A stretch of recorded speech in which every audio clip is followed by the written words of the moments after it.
Welcome back, everyone. All right, so we're going to do something a little different now. We're going to do a chaos intro type thing. So hopefully by now you already have the basic setup for chaos. You know how that works. If not, leave a comment down below. We're going to focus on chaos solo here. I usually start with snowman and I go for abyssal maze just to knock it out of the way. If I'm doing a solo, it makes it a lot easier. Find the first plant and just get started there. Plants or the reapers are pretty easy. You get in a position like this, go ahead and take out twofer, and you literally want to get the map up. What we're gonna I'm gonna show you how this is done, but the whole point of this is I'm gonna do a series here. Gonna be a bunch of different shorter episodes. I'm gonna do a run through, and if I lose for some reason, that'll be fine. But it's gonna be pretty much covering just getting through chaos. So, as snowman, take the snowman perk, the rage perk, and the snowman's rage, and the long freeze or whatever it is, and you should be done with it pretty quick. But we're gonna go over hunter selection hereafter, and I'm gonna make ones for specific hunters. I have someone willing to make some videos with me, and what we're gonna do is it's gonna be hunter selection, explaining the different waves, and this is gonna be an intro here, and we'll do solo and co-op, so you can understand combos and play style for different hunters. Right now, every time you get into a new one, this is Dragon Dungeon, pretty easy, and this is solo, just to make this intro video. So 98% lifesteal reduced on the boss, no lifesteal on the mobs. Take that into consideration. That, the poison, depends on what you're doing. All these stats matter, and we'll go over them as we go.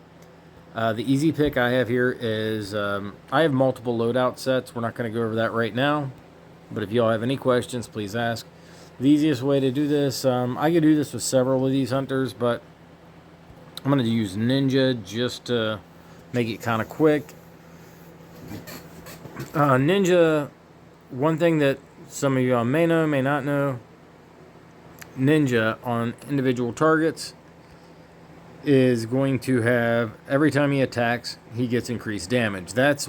He's actually really good for some of the higher waves, especially in solo, because he can farm and he gets that damage boost. I think you can probably, with an awakened ninja, solo pretty much any wave in chaos solo, just because of his awakened ability.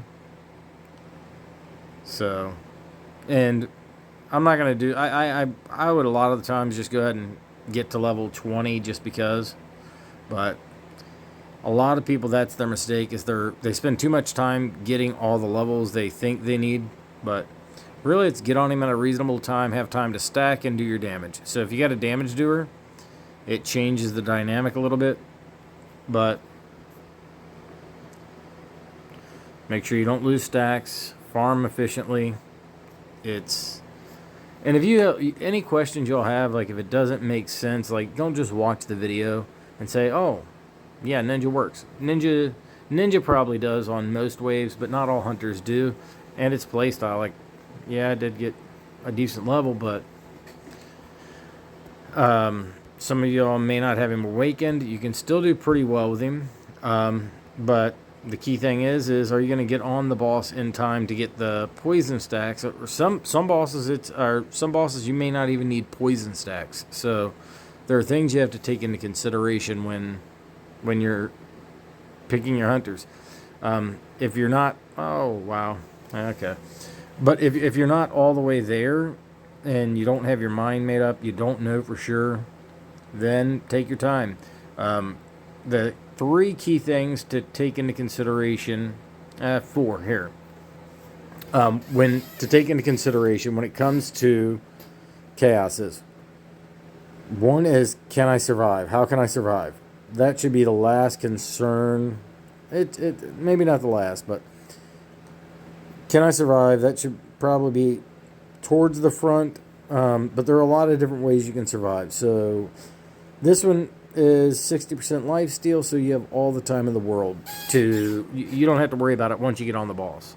The mobs, you know, you have 90%, so that's 10% you're still getting. You probably don't have to worry about it. Now, the boss is 98% resistant to poison, so you're going to need someone that does damage. You can do damage 3 ways. It's either attack speed, sheer damage, or multi-shot, which attack speed helps that one.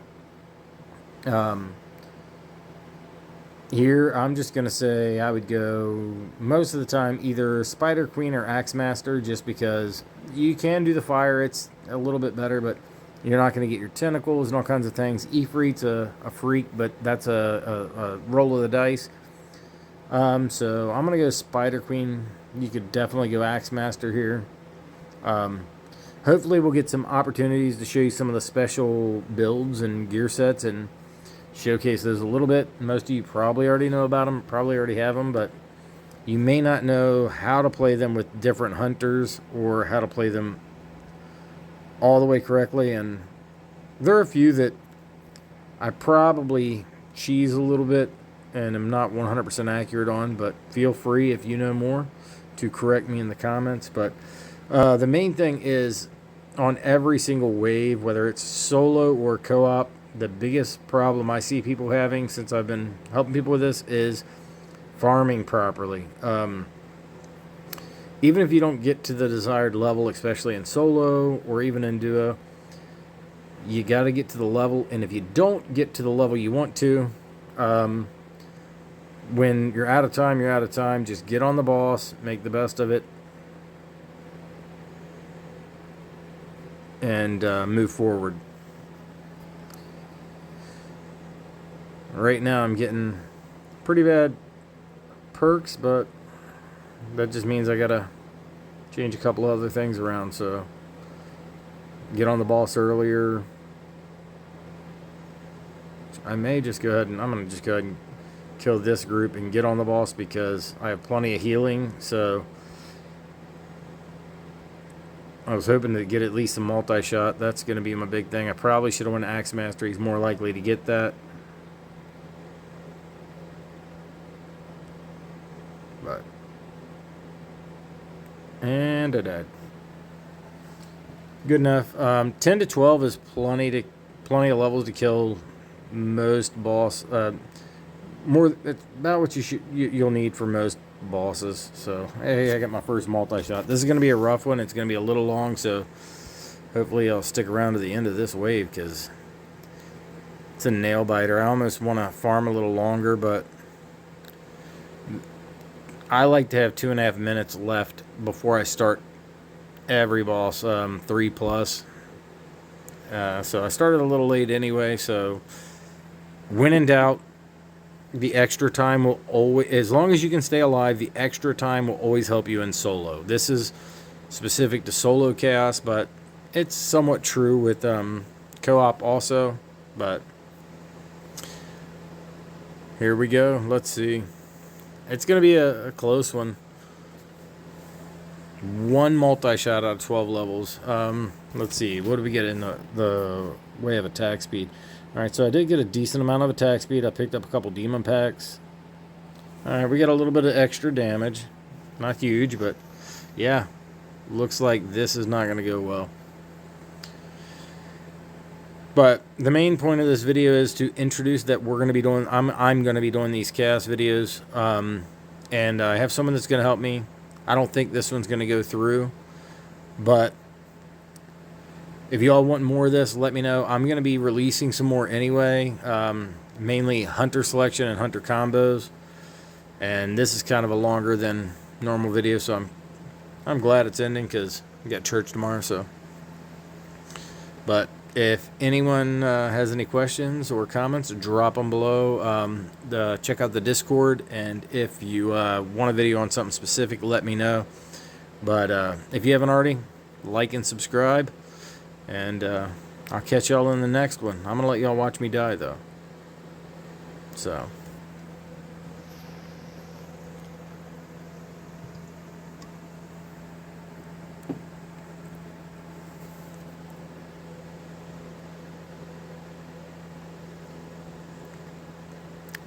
If I would have got a little bit more multi-shot, it would have been better. That was what I was hoping for, was to get the multi-shot. That would have been the way to win that with her. But I was running low on time, so I would have normally just quit out, but